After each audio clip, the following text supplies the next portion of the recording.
लोकसभा चुनाव को देखते हुए जहां भाजपा ने अपने 43 नेता कार्यकर्ताओं को एक्स श्रेणी की सुरक्षा प्रदान करने के बाद अब कांग्रेस ने भी सुरक्षा की मांग शुरू कर दी है। इस मामले में पीसीसी अध्यक्ष दीपक बेज ने बड़ा बयान देते हुए कहा कि भाजपा अपने घर को ही सुरक्षित कर रही है, जबकि कांग्रेस शासनकाल में बिना भेदभाव करते हुए सभी को सुरक्षा दी गई थी। लेकिन सरकार बदलते ही भाजपा ने अपने ही कार्यकर्ताओं को ही सुरक्षा देकर कांग्रेस नेताओं को मरने के लिए छोड़ दिया है। और बीते 15 सालों में सबसे ज्यादा नक्सलियों ने कांग्रेसियों को टारगेट किया था, तो वहीं भाजपा सरकार झीरम घाटी की घटना को भूल गई है और कहा कि नक्सल इलाकों में रहने वाले कांग्रेसी नेता और कार्यकर्ताओं के साथ प्रदेश सरकार भेदभाव कर रही है। ये सरकार चाहे किसी का भी हो, क्या हमारी सरकार में भारतीय जनता पार्टी के नेताओं को सुरक्षा नहीं थी? क्या सुरक्षा थी।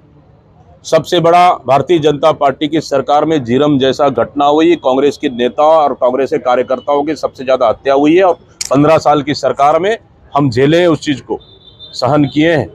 लेकिन भारतीय जनता पार्टी की सरकार आने के बाद ये सुरक्षा के नाम से बस्तर जैसे संवेदनशील क्षेत्र में भेदभाव करना, मैं तो समझता हूं कि एक सरकार के मुखिया होने के नाते इसको शोभा नहीं देता है, बल्कि सभी को समान रूप से लेकर चलना है। सुरक्षा के नाम से भेदभाव बस्तर जैसे क्षेत्र में बिल्कुल भी बर्दाश्त नहीं है। कांग्रेस के नेता भी कहीं इस मामले में शिकार हुए हैं और उनकी सुरक्षा वापस से की जा रही है। मतलब ऐसा लगता है कि भारतीय जनता पार्टी की अपने नेताओं को सुरक्षा करेगी और जनता और कांग्रेस के नेताओं को मरने के लिए पूरी छोड़ दे रही है। क्या मैं पूछना चाहता हूं इस सरकार से, तो निश्चित रूप से कि हमारे कांग्रेस के नेताओं को जिस तरह से सुरक्षा वापस की जा रही है, वापस नहीं होना चाहिए और हमारे कांग्रेस के नेताओं को भी सुरक्षा देनी चाहिए।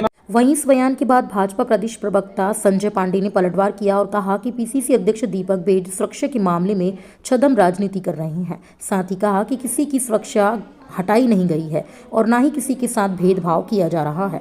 जो सुरक्षा के दायरे में आता है उन सभी को सुरक्षा दी जाएगी। साथ ही कहा कि नक्सली जो लगभग खत्म हो गए थे, लेकिन कांग्रेस के इन 5 सालों में नक्सलियों ने अपना ताकत बढ़ाई है।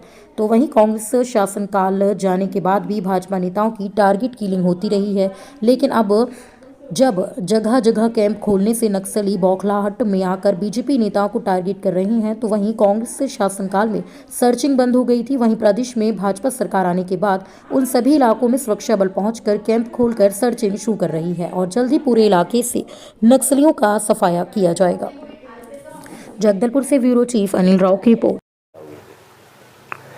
पीसीसी अध्यक्ष दीपक बेज सुरक्षा के मामले में छद्म राजनीति कर रहे हैं। वास्तव में सुरक्षा किसी की नहीं लौटाई गई है, सुरक्षा बढ़ाई जा रही है। सुरक्षा के संबंध में किसी प्रकार का कोई भेदभाव नहीं किया जा रहा है।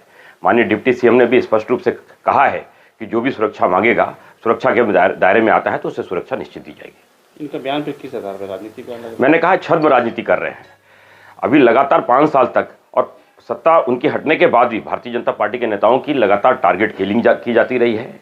इस संबंध में भी मेरा कहना स्पष्ट है कि 5 साल तक जो नक्सली लगभग प्राय खत्म हो गए थे, उन्होंने अपनी ताकत बढ़ाई है और अब ताकत बढ़ाने के बाद जब जगह जगह नए नए कैंप खोल रहे हैं तो फ्रस्ट्रेशन में हत्याएं कर रहे हैं। इनके समय में टारगेट किलिंग होता था, आज के समय में फ्रस्ट्रेशन से हत्याएं की जा रही हैं। लेकिन अब चूंकि हर जगह सर्चिंग शुरू हो गई है, जो सर्चिंग कार्यकाल में पूरी तरह से बंद था, सर्चिंग शुरू हो गई है और बहुत जल्द नक्सलियों का सफाया भी होगा।